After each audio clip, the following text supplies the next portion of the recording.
दोस्तों, हम अपने जीवन में हमेशा अपने मन को लेकर परेशान रहते हैं। हम हमेशा बस यही सोचते रहते हैं कि हमारा मन आखिर शांत कैसे होगा। हम करना कुछ और चाहते हैं, लेकिन करने कुछ और ही लगते हैं, क्योंकि हमारे मन में तरह तरह के सवाल उठते रहते हैं जो हमें बार बार परेशान करते रहते हैं। हम ये सोचते रहते हैं कि हम वो पा लेंगे तो हमारा मन शांत हो जाएगा। फिर हम उस एक चीज को पाने के लिए तरह तरह के प्रयास करने लगते हैं, जबकि वास्तविकता में ऐसा नहीं है, क्योंकि ऐसी कोई चीज ही नहीं है जो हमारे मन को शांत कर सके। हमारा मन बहुत चंचल होता है, जो कभी किसी एक चीज को पकड़ शांत नहीं हो सकता। दुख और सुख तो हमारे मन का भ्रम है, हमारे मन की एक उपज है, जिसके लालच में हमारा मन हमें यहाँ वहां भागता रहता है। जैसे कि महीनों से भूखे एक भिखारी को अगर एक सूखी रोटी भी मिल जाए तो वह उसके लिए सुख है, वह उसके लिए अमृत है। और ठीक उसी के विपरीत यदि किसी धनवान घर पर 56 प्रकार के भोग भी बने, तब भी वो उसे खाकर दुखी ही रहेगा। ये तो उनके मन की स्थिति पर निर्भर करता है। इसे और अच्छे से समझने के आज मैं आपको एक कहानी सुनाने जा रही हूँ। इस कहानी के माध्यम से आप यह समझ पाएंगे कि हमारी मन की स्थिति क्या है और हम इसे कैसे नियंत्रित कर सकते हैं। तो आइए बिना देर किए कहानी शुरू करते हैं। एक समय की बात है, एक गांव था जहां एक लड़का रहता था जिसका नाम अर्जुन था। अर्जुन का मन हमेशा परेशान और चिंतित रहता था। उसके जीवन में बहुत सी परेशानियां थीं, जिस कारण से उसे लगता था कि उसका मन कभी शांत नहीं हो सकता। एक दिन उसने अपने गांव के बूढ़े पंडित से मिलने का फैसला किया। पंडित जी एक ज्ञानी और समझदार व्यक्ति थे जो जीवन के रहस्यों को समझने में माहिर थे। अर्जुन ने अपने मन की व्यथा को पंडित जी से शेयर किया। पंडित जी ने अर्जुन को एक कहानी सुनाई जो उनके जीवन में बड़ा परिवर्तन लाई। कहानी यह थी, एक समय की बात है, एक राजा के दरबार में एक अत्यंत बुद्धिमान पंडित आया। राजा ने उसे एक चुनौती दी, तुम्हारे पास 1 साल है, तुम्हें ऐसा ज्ञान ढूंढना होगा जो शांति और सुकून का कारण हो।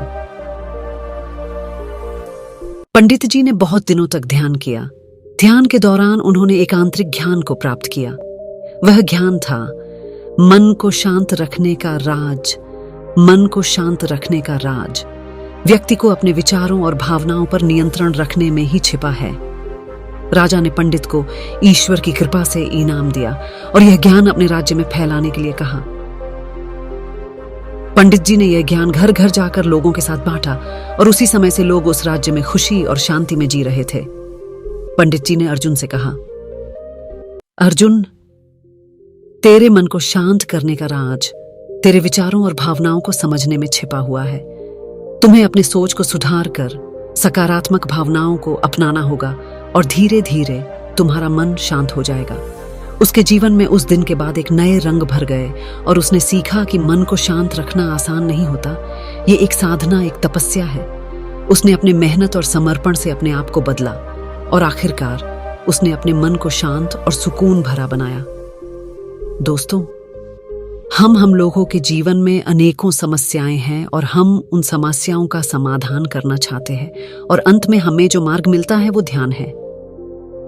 हम ध्यान तो करना चाहते हैं, लेकिन हम उसके परिणाम को तुरंत पाना चाहते हैं। जब हम शुरू में ध्यान करते हैं तो हमें उसका कोई लाभ नहीं मिलता और हमें लगता है कि यह व्यर्थ गई, हमें इसका कोई लाभ नहीं होने वाला, क्योंकि हमें तो सब कुछ जल्दी चाहिए।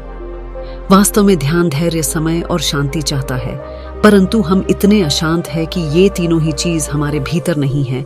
इसीलिए अपने भीतर धैर्य पैदा करें। जब आपके भीतर धैर्य पैदा होगा, तभी आप सब्र, समय और शांति के महत्व को समझ पाएंगे।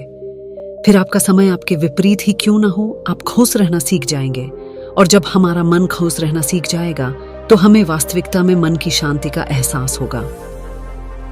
दोस्तों, आज हमने यह जाना कि हमारे मन को शांत रखने का राज हमारे विचारों और भावनाओं पर नियंत्रण रखने में छिपा हुआ है। अगर मेरे आज के IAS ऐसे वीडियो से कुछ भी सीखने को मिला है तो आप कृपया कमेंट बॉक्स में हमें जरूर बताइए और हमारे चैनल को सब्सक्राइब करें। धन्यवाद।